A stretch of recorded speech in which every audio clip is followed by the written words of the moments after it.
Selamat datang di Buka Bicara, bukan sekedar bicara, dengan tema peningkatan kepercayaan diri dan public speaking melalui organisasi dan prestasi, season 1 episode 2, dengan saya Helen Yatifani Harjo sebagai moderator. Oke, pada podcast kali ini kita kedatangan narasumber yang luar biasa nih. Ada yang tahu nggak ini siapa ya? Oke, nah untuk narasumber kali ini ada Mbak Naswa, mahasiswi Stikes Nasional Prodi D3 Farmasi. Nah, boleh banget nih Mbak Naswa bisa memperkenalkan diri lagi supaya teman-teman bisa lebih kenal lagi nih sama Mbak Naswa. Silakan Mbak. Oke, perkenalkan semuanya, nama saya Najwa Latifah Zahra Salsabila, biasa dipanggil Najwa. Saya dari tingkat 3 Farmasi. Halo. Oke. Halo Mbak. Gimana nih kabarnya Mbak Naswa? Akhir-akhir ini kayaknya cukup sibuk ya Mbak Naswa. Boleh disampaikan sedikit kesibukannya saat ini apa saja Mbak? Oke, jadi kan aku ini udah semester 6 ya, Helo. Semester 6 di D3 Farmasi. Jadi abis ini sebenarnya lulus, jadi aku kesibukannya akhir-akhir ini itu lagi ngikutin PKL. Aku PKL di Rumah Sakit Jiwa Daerah Dr. Aris Zainuddin Surakarta gitu sih. Jadi sehari-hari aku cuma PKL, kerjain KTI, PKL, kerjain KTI gitu doang. Berarti akhir-akhir ini udah sibuk ngurusin KTI ya Mbak? Nah, baik. Untuk kali ini kita akan membahas topik yang menarik banget nih, Mbak. Jadi, yaitu Exploring Excellence dengan subtema peningkatan kepercayaan diri dan public speaking melalui prestasi.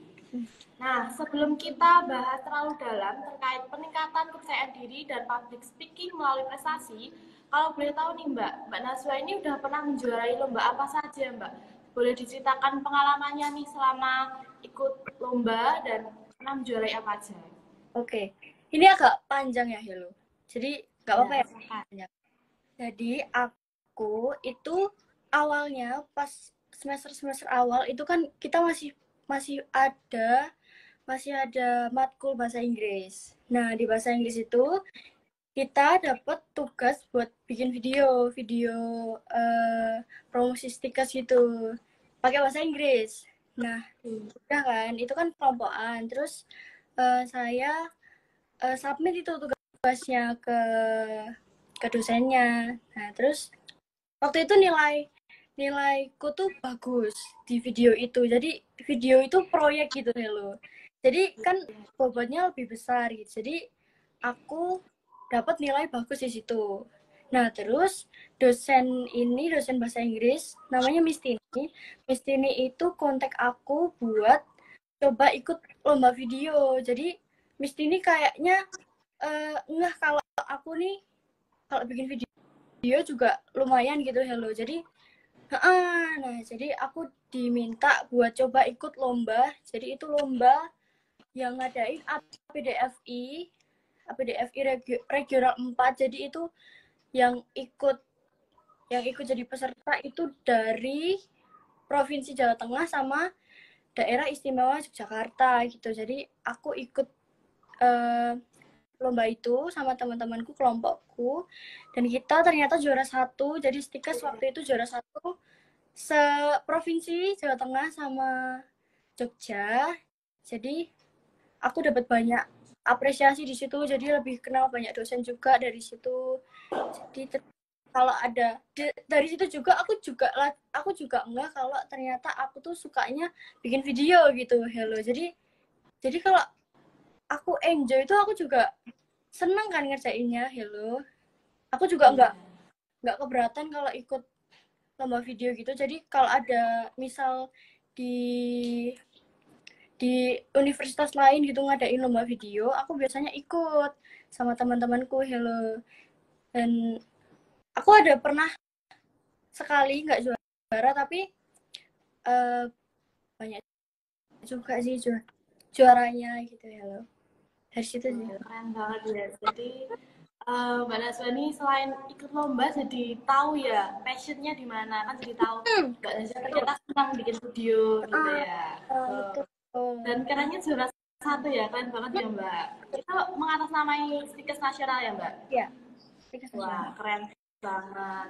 Kalau boleh tahu itu videonya itu maksudnya lombanya diadakan secara online atau offline gitu Mbak? Online. Maksudnya Mbak online ya?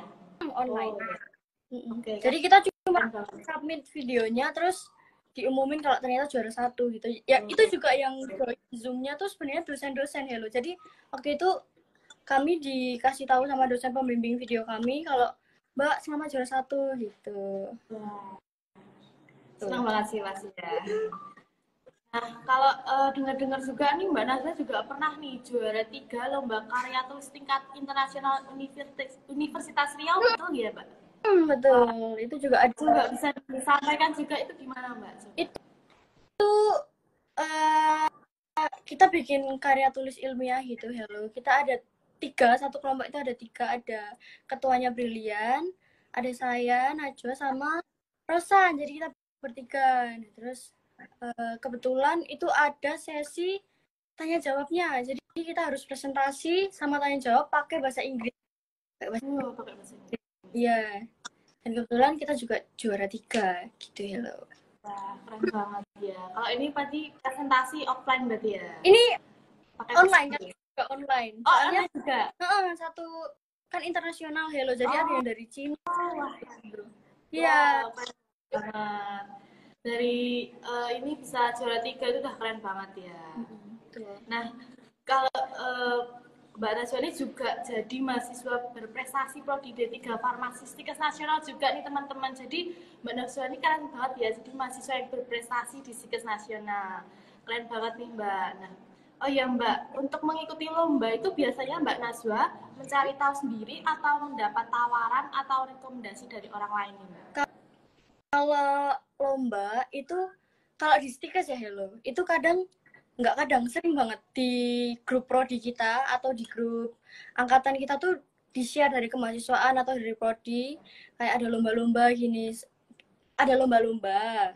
Terus siapa yang pengen ikut bisa kontak ke kemahasiswaan atau ke prodi gitu. Jadi aku selama ini itu cuma ngandelin dari kampus aja, bener-bener cuma lihat dari prodi gitu. Kalau di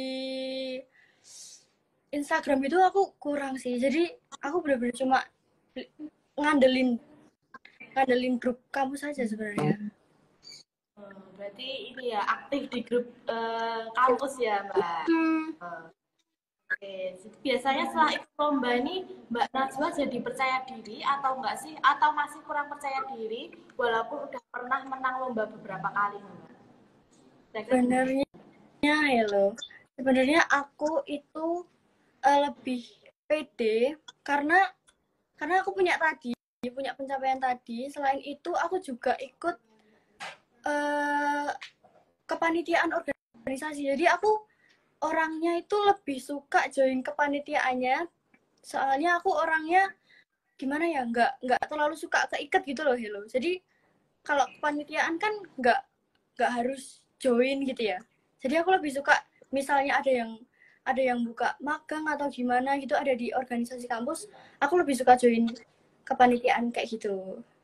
Oh, jadi itu yang bisa membuat percaya diri ya Mbak?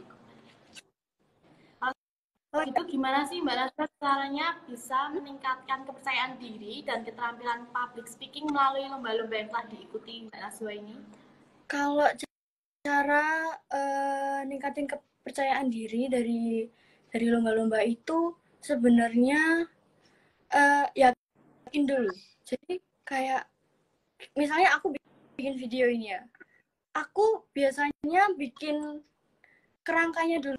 Ini kayak mau tak bikin gimana, terus jadinya kayak gimana. Jadi aku jadi punya gambaran gitu ya lo. Jadi nggak kayak nge-shoot seenaknya terus isinya apa, konteksnya apa itu juga enggak. Jadi aku harus mikir dulu ini mau gimana. Jadi lebih tertata gitu kan hello. Jadi kita juga nyampein ke misalnya ada wawancara gitu, kita nyampein gimana konsep video kita tuh juga pede gitu. Jadi nggak terus aduh gimana ya gitu. Enggak. Kita seenggaknya punya gambaran gimana itu lomba yang kita bawa itu gimana sih gitu. Oke, berarti tertata ya Mbak. Jadi dari awal tuh sudah disusun ya. Jadi tinggal menyampaikan itu lancar dan pasti pede ya Mbak. Oh ya, hello. Satu Iya, lagi. gimana Mbak? Dengan kan aku tadi lebih diapresiasi sama dosenku ya di D3 itu, jadi lebih dekat sama dosen gitu. Nah, sebenarnya apa pemilihan mahasiswa berprestasi itu sebenarnya nggak kita daftar. Jadi mahasiswa berprestasi itu ditunjuk di apa ya, mau nggak gitu langsung sama kaprodinya, kepala prodinya. Jadi dari situ juga aku bersyukur sih karena aku ditawarin mau nggak gitu. Terus aku coba join sama temanku. Jadi ada dari D3 itu kayaknya ada 2 orang. Aku sama Rosan namanya, kalau nggak salah ya. Aku sama Rosan. Rosan juga masuk 10 besar. Terus alhamdulillah aku masuk 5 besar. Terus kita presentasi lagi. Presentasinya pakai bahasa Inggris, itu aku juara 1 gitu. Jadi benefitnya sebenarnya banyak banget ikut lomba, karena nggak semua nggak semua apa ya, chance itu apa ya, nggak semua nggak semua kita bisa gitu loh, nggak semua kita bisa join gitu loh, hello. Jadi sebenarnya ada ditawarinnya juga gitu, nggak terus kita ada ini ada pemilihan mahasiswa berprestasi gitu, nggak semua orang bisa ikut gitu ya lo, gitu ya. Kalau ada kesempatan ya kita ikuti ya Mbak. Kesempatan, benar, kesempatan. Tambah pengalaman juga. Betul. Ya, mungkin Mbak Naswa ada saran nggak nih buat teman-teman di luar sana yang mungkin masih kurang percaya terhadap diri sendiri, dan mungkin sedikit tips nih untuk meningkatkan kepercayaan diri buat teman-teman kita ini. Oke. Jadi dulu mindsetku, hello. Aku kan kebetulan aku juga ikut magang BEM nih dulu. Jadi aku 2 kali ikut kepanitiaan BEM itu, 2 kali. Aku awalnya tuh sebenarnya kayak ragu banget pas daftar itu, ragu banget karena aku nggak punya temen ini. Aku ngerasa dari D3 tuh nggak ada teman gitu. Gimana ya gitu. Bener-bener ragu, tapi ya udah tak coba aja. Soalnya aku pengen dapat pengalamannya, aku pengen kenal orang-orangnya, aku pengen bisa ngerti gimana aku ini mecahin masalah dengan banyak orang, gimana caranya. Kan kalau kita nggak join kan nggak ngerti ya, soalnya kan pasti ada problem dikit masalah yang kita harus hadepin kan kalau di magang gitu-gitu, kalau ada suatu acara gitu, acara gede. Nah, terus aku yakinin buat oke, aku ini belajar di sini, jadi nggak nggak apa-apa nggak punya temen gitu, nggak apa-apa. Dan di situ kalian juga cari temen, bukan kayak terus diem nggak ada teman, itu juga enggak. Jadi dari situ juga kalian bisa ngasah kepercayaan diri kalian, kalian bisa ngerti diri kalian sendiri itu gimana. Soalnya yang paling penting itu sebenarnya gimana cara kalian itu mecahin masalah bareng-bareng, gimana cara interaksi sama orang, gimana. Pokoknya intinya tuh sebenarnya diri kalian sendiri yang butuh tahu gimana diri kalian sendiri sebenarnya. Jadi kalau aku sama orang kayak gini tuh harusnya gini, aku sama orang kayak gini harusnya gini. Dengan kita ketemu banyak orang tuh kita bisa tahu gitu, oh ternyata aku orangnya kayak gini. Dan kalau ternyata ada orang yang kayak gini, jadi kita harus kayak gini gitu ya loh. Jadi lebih rame sih kayak gitu. Jadi mindsetnya kita masing-masing ya Mbak, untuk kita tetap yakin untuk bisa gitu ya Mbak. Jadi ini teman-teman sedikit tips ya dari Mbak Naswa. Jadi kita harus yakin ya. Ya kita kalau mau pede juga harus yuk mindsetnya juga harus yang baik gitu ya Mbak. Betul. Oke, kan tadi Mbak Naswa juga udah cerita kalau pernah magang ya Mbak di BEM. Nah Mbak Naswa juga bisa nih menyampaikan pengalaman selama magang di BEM ini gimana Mbak? Karena kan kita juga saat ini membuka magang BEM lagi. Nah, untuk menarik teman-teman untuk bisa ikut magang BEM ini, Mbak Naswa bisa cerita pengalamannya, keseruannya gimana nih kemarin magang di BEM ini? Jadi ya lo, aku kan magang 2 kali di BEM. Itu magang PKKMB semua, aku tuh suka ngurus PKKMB tuh, aku suka. Jadi di pengalamanku yang pertama itu aku punya banyak banget teman. Dari situ bener-bener kakak tingkat itu banyak banget. kan aku sekarang lagi KTI nih. Aku lagi KTI ini, lagi skripsian ini. Nah, aku bisa tanya-tanya mereka kayak apalagi yang sebidang sama aku ya, hello. Jadi aku kayak, Mbak kalau kayak gini gimana, pengalaman kalian sempro gimana, gitu-gitu. Aku bisa tanya ke mereka karena aku punya kenalan dari magang BEM ini, gitu. Jadi selain itu aku sebenarnya pengen join magang itu karena aku pengen ngasih tahu ke adik-adik tingkat yang baru kalau ya kayak gini gitu, kuliah tuh kayak gini gitu. Jadi aku dulu tuh mikirnya kayak emang seberat ini tuh gitu. Tapi ya emang berat ternyata. Jadi aku pengen kayak kalian udah dibiayain orang tua sejauh ini, jadi harus apa ya, tetek sama pendiriannya mereka kalau mereka milih kuliah gitu loh, hello. Itu ternyata aku malah banyak banget insight-nya, aku punya banyak temen, aku jadi kenal ke mahasiswaan juga. Pak Wahid itu keren banget. Jadi aku bisa sharing lebih banyak kalau ngerasa lebih dekat kan ya lo.